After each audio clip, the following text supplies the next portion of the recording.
dono da empresa Geotec, e também pelo desafio que o software proporcionou. Há diversas coisas no software que tivemos que pesquisar por nós mesmos, como por exemplo comunicação serial e mais que é. Felipe Schneider vai falar um pouco agora mais a fundo sobre a empresa e o software e a relação entre os mesmos. Eu sou o Felipe Schneider. A empresa Geotec, no qual é o nosso cliente, presta serviço na indústria de automação de vários ramos. No caso, a empresa Geotec foi fundada pelo senhor Paulo César e o Jorge Fonseca. Eles tinham uma incubadora em Santa Bárbara, no interior de São Paulo, na região de Americana, no qual tinha vários projetos, entre deles o de automação na indústria têxtil.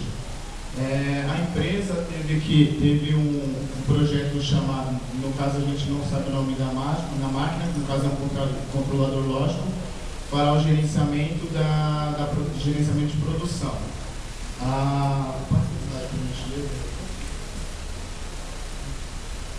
A empresa criou esse controlador para o gerenciamento da indústria têxtil, na parte da automação de produção.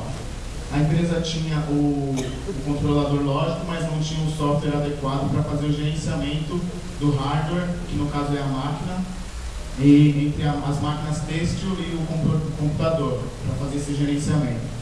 Nosso desafio foi ter que desenvolver um software compatível, já que outros programadores tentaram fazer e não tiveram sucesso. Gostaria de chamar ao palco o Gustavo Berton e Diógenes Arman para dar seguimento na nossa apresentação.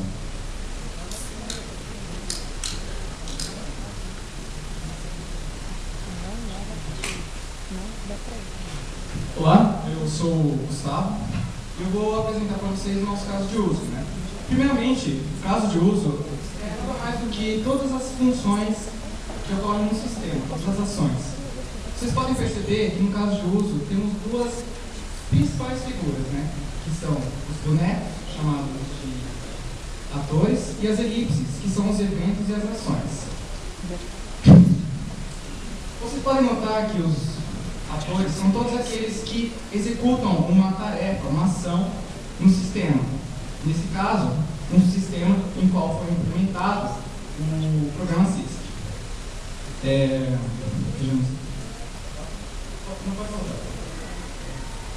Vocês podem notar que existem dois tipos de usuário. O usuário comum e o gerenciador das máquinas, que tem acesso total a todas as ações do programa, enquanto o usuário comum só pode executar algumas funções. Os outros atores, eles representam aqueles que fornecem uma informação. A máquina que dá os dados para serem seguidos, o cliente, que dá os dados para cadastro, o fornecedor e o funcionário que fazem a mesma coisa, fornecem os dados para o cadastro.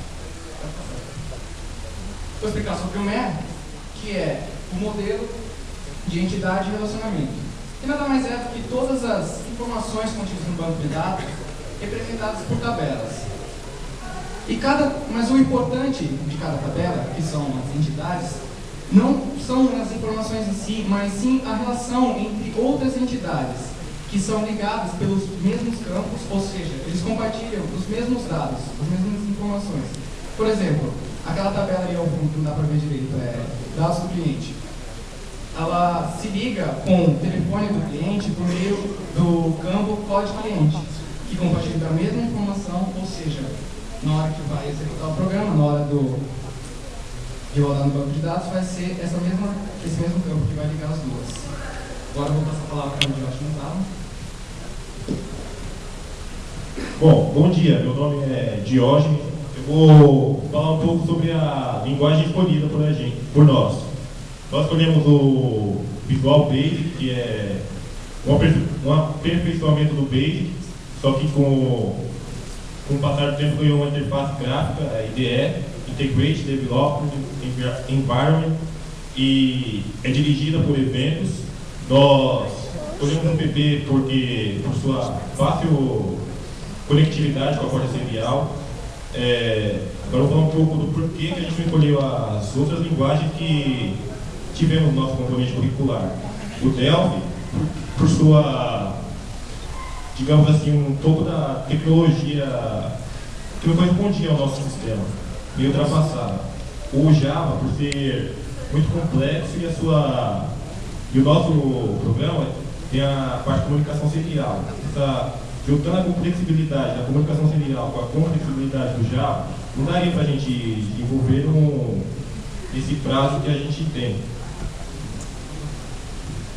Falar sobre os bancos de dados que nós utilizamos, foram duas versões desenvolvidas, uma em Axis e outra em MySQL 5.1.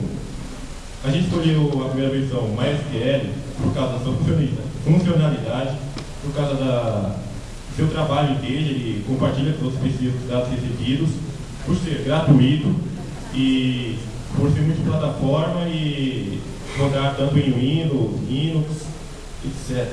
E quem desenvolveu o MySQL foi a Sun Microsystems, e o aperfeiçoamento dele em relação à versão anterior foi que priorizaram a velocidade, que aumentou 15% no tráfego de dados. E agora vou falar um pouco sobre a outra versão, que foi desenvolvida em Axis, nosso Microsoft Axis 2007. Nós escolhemos o Axis por causa da sua compatibilidade com o Microsoft Visual Basic, devido à sua, digamos que foi feito pelo mesmo fabricante, a Microsoft. Por isso, portanto, a comunicação entre os dois é bem mais fácil do que em relação ao MySQL. Em compensação, não funciona em rede, portanto, se fosse instalar em vários PCs, não haveria comunicação entre o mesmo. E pela sua praticidade, né? Cada PC, no PC de hoje, a gente encontra mais comum achar o Axis por vir com o pacote Office e não o MySQL, que é desconhecido por muita gente. Com isso, encerra a minha apresentação. Vou passar a palavra para a Diária Jardim. Fernando Lira e Felipe Neurati.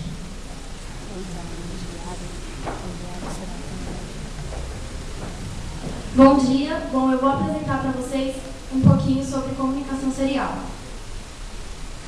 Primeiramente, o que é a comunicação serial? Bom, a comunicação serial é quando nós comunicamos o computador com outro periférico de saída, um hardware, pela porta serial.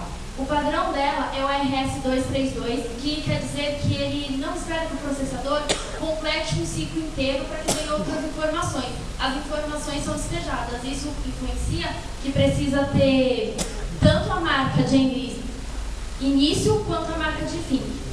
A biblioteca utilizada de apoio foi a do Macorati, que ela foi fornecida no site do BB, e nós utilizamos um dos maiores apoios para a gente foi o Macorati. A taxa de transmissão é de 2.400 bytes por segundo, que é uma taxa de transmissão muito baixa para manter a integridade das informações que o computador recebe e também para a gente conseguir manipular os dados. E foi criado um protocolo único para que essas taxas pudessem ser recebidas. Bom, esse primeiro desenho, ele explica que são os dados que, com o nosso programa, envia os dados para a máquina. Bom, essa imagem está bastante técnica, por isso que eu vou explicar um pouco mais fácil para todo mundo poder entender. Aqui, o computador, ele manda para a máquina um caractere decimal que a máquina consegue entender que a informação vai começar ali.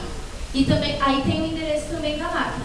A partir dessa marca de início é quando a máquina começa a receber os dados que ela identifica.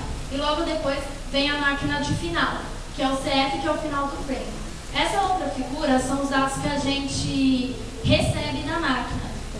Por isso que foi um dos maiores desafios a gente programar esse software, porque tudo vinha em caracteres e a gente tudo tinha que transformar para uma linguagem que o usuário pudesse visualizar. Porque, por exemplo, se o usuário visualizasse o caractere 33 decimal, que é a exclamação, ninguém entenderia o que estava acontecendo. E a gente teve que decifrar que aqui estava iniciando a informação e que ali estava terminando. E agora a gente vai começar a apresentação um pouquinho do software e o Penharati vai explicar sobre o instalador.